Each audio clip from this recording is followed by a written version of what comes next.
I want to clear the record that I am innocent. I never killed anyone. These were the final words of Judy Buenoano before her execution in 1998, despite overwhelming evidence that she had poisoned multiple partners for financial gain. Today we'll take a deep dive into 9 infamous women sentenced to death for murdering their husbands or lovers, examining their crimes, trials, and last moments before execution. 1. Velma Barfield.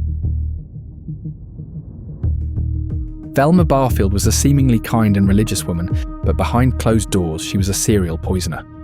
In 1978, she was arrested for the arsenic poisoning of her boyfriend, Stuart Taylor. Taylor, a 56-year-old farmer, had fallen mysteriously ill after Barfield had forged his checks to support her secret addiction to prescription drugs. When investigators exhumed his body, they discovered lethal amounts of arsenic in his system. As the investigation deepened, authorities linked Barfield to the suspicious deaths of several others, including her first husband and her own mother, both of whom had exhibited signs of poisoning before their deaths.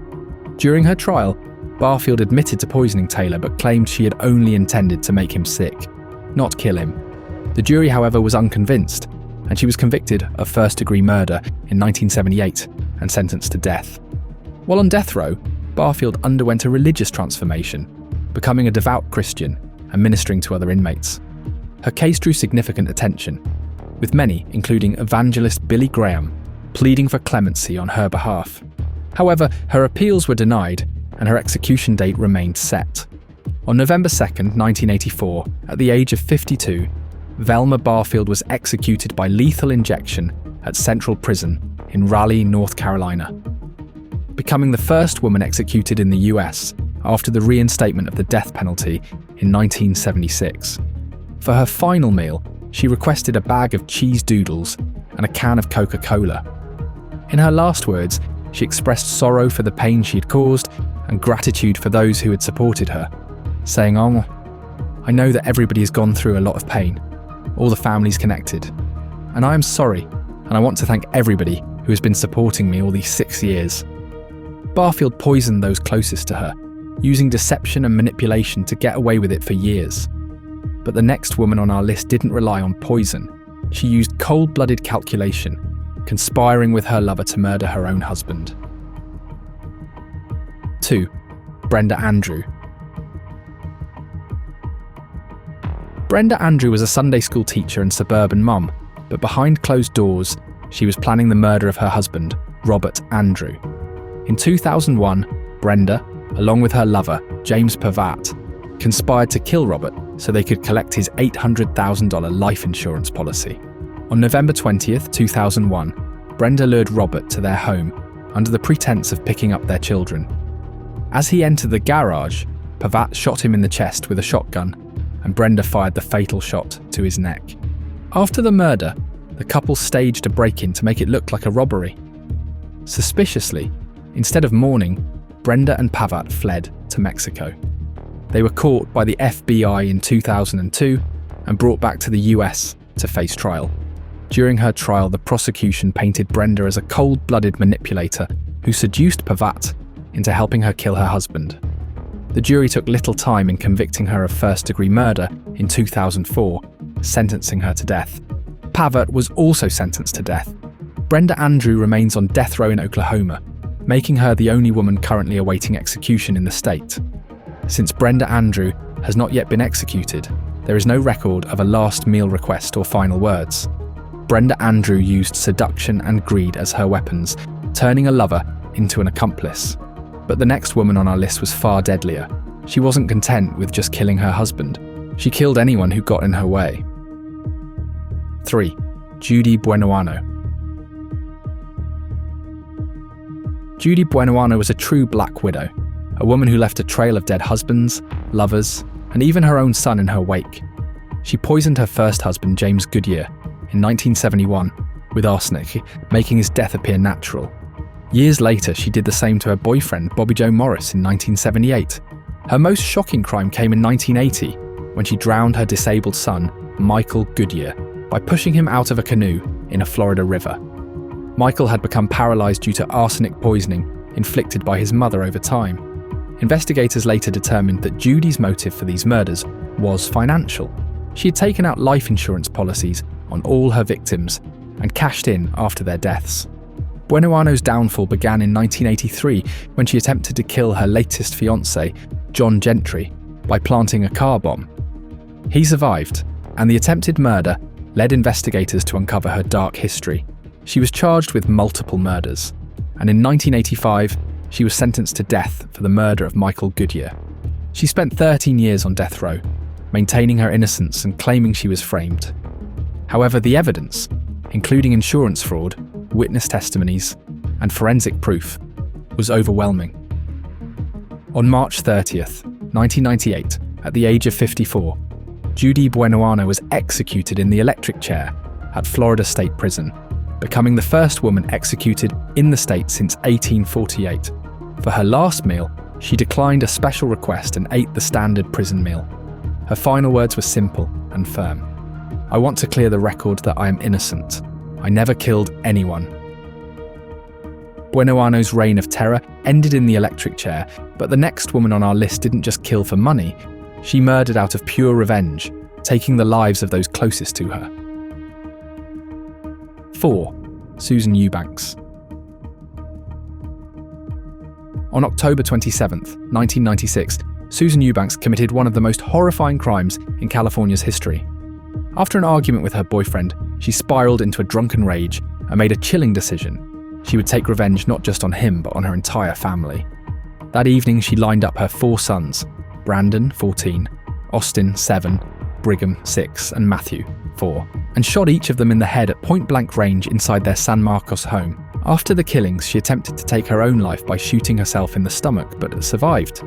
Prosecutors argued that Eubanks' crime was fueled by a toxic combination of rage, substance abuse, and personal resentment. They pointed out that she had a history of violent outbursts and that she had deliberately used her children to hurt her estranged boyfriend and their father. In 1999, she was convicted of 4 counts of first-degree murder and sentenced to death. Her case remains one of the most disturbing instances of family annihilation in US history. Since she has not yet been executed, there is no record of a last meal request or final words. Eubanks' crime was one of unimaginable cruelty, but the next woman on our list took a different approach. She systematically eliminated her husbands one by one, all in the name of greed. 5. Betty Lou Beets. Betty Lou Beets had a deadly pattern. She married men, collected their insurance money, and left their bodies buried in her backyard. By the time authorities caught up with her, she had been married 6 times, and 2 of her husbands had mysteriously disappeared. In 1983, at the age of 46, Beets shot and killed her 5th husband, Jimmy Don Beets, in Henderson County, Texas. She then reported him missing, claiming he had drowned while fishing. To cover her tracks, she convinced family members to help her hide his body in a makeshift grave beneath a wishing well. As investigators dug deeper, they discovered that Beets had also murdered her 4th husband, Doyle Wayne Barker, in 1981, and buried him near the same well. Beets was arrested in 1985 after her own son, suspicious of his mother, tipped off police. With overwhelming evidence, including the buried remains and witness testimonies, she was convicted of capital murder in 1985. During her time on death row, Beets maintained her innocence, claiming she had been abused and manipulated into committing the crimes.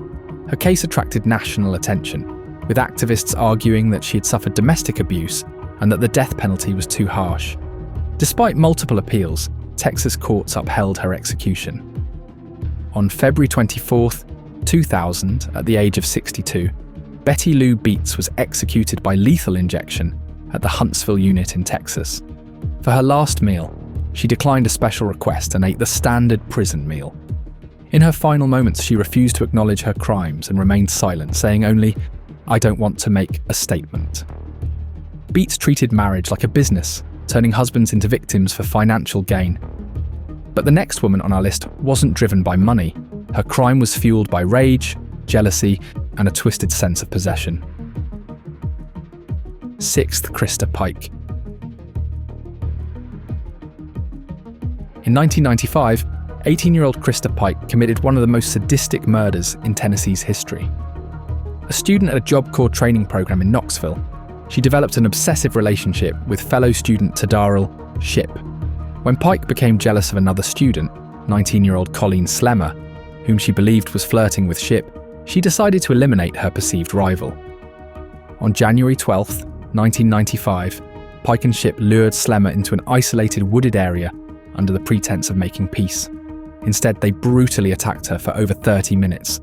Pike slashed Slemmer with a box cutter, carved a pentagram into her chest, and finally smashed her skull with a large rock. As a final trophy, she kept a piece of Slemmer's skull in her pocket and showed it off to friends. Pike's arrogance led to her downfall. She openly bragged about the murder and even showed the piece of skull to classmates, who later reported her to authorities. The overwhelming evidence, including witness testimonies, Pike's own admissions and forensic proof, led to her swift conviction. In 1996, she became the youngest woman in US history to be sentenced to death. While Shipp received a life sentence, Pike remains the only woman on Tennessee's death row today. Since she has not yet been executed, there is no record of a last meal request or final words. Pike's murder was one of the most vicious and senseless crimes ever committed by a young woman on death row. But our next case takes us to Georgia, where a woman didn't kill with her own hands. She convinced her lover to do it for her. Saitsemus Kelly Gisendana. In 1997, Kelly Gisendana orchestrated the murder of her husband, Douglas Gisendana, but she didn't kill him herself. She manipulated her lover, Gregory Owen, into doing it for her. On February 7, 1997, Gisendana convinced Owen to ambush her husband. Owen forced Douglas into his own car, drove him to a remote location, and repeatedly stabbed him to death.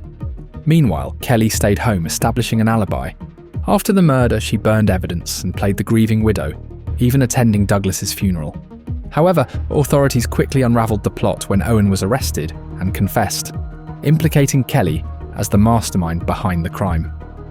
Both Owen and Gisendana were charged with murder, but Owen took a plea deal, receiving a life sentence in exchange for testifying against Kelly. In 1998, Kelly was convicted of first-degree murder and sentenced to death, making her the first woman in Georgia to receive the death penalty in over 50 years. While on death row, Gisendana underwent a dramatic transformation, embracing Christianity and becoming a prison mentor. Her case drew international attention, with high-profile figures, including Pope Francis, pleading for clemency. Despite the outcry, her execution proceeded as scheduled. On September 30, 2015, at the age of 47, Kelly Gisendana was executed by lethal injection at the Georgia Diagnostic and Classification Prison. For her last meal, she requested cheese dip with chips, Texas nachos, and a diet frosted lemonade. In her final words, she expressed love and regret, saying, "I am so sorry to you all. I love you all. I love you. And I am sorry." Gisendana's crime was one of deception and betrayal, using manipulation to have her husband killed. But the next woman on our list didn't rely on persuasion. She personally helped carry out her murders in a ruthless killing spree. 8. Cynthia Kaufman. In 1986, Cynthia Kaufman and her boyfriend James Marlowe embarked on a brutal killing spree across California. The couple preyed on young women, luring them under false pretenses before robbing, assaulting, and ultimately murdering them. Their known victims, Sandra Neary and Lynell Murray, were both kidnapped from shopping centres. Kaufman and Marlowe strangled them to death before dumping their bodies in remote locations. What made Kaufman's role particularly disturbing was that she actively participated in selecting victims and showed no hesitation in helping Marlowe carry out the murders. Kaufman and Marlowe were arrested after police found evidence linking them to the victims, including their credit cards and personal belongings. During the trial, Kaufman tried to shift the blame onto Marlowe, claiming she was under his control. However, the prosecution argued that she was a willing and active participant in the crimes.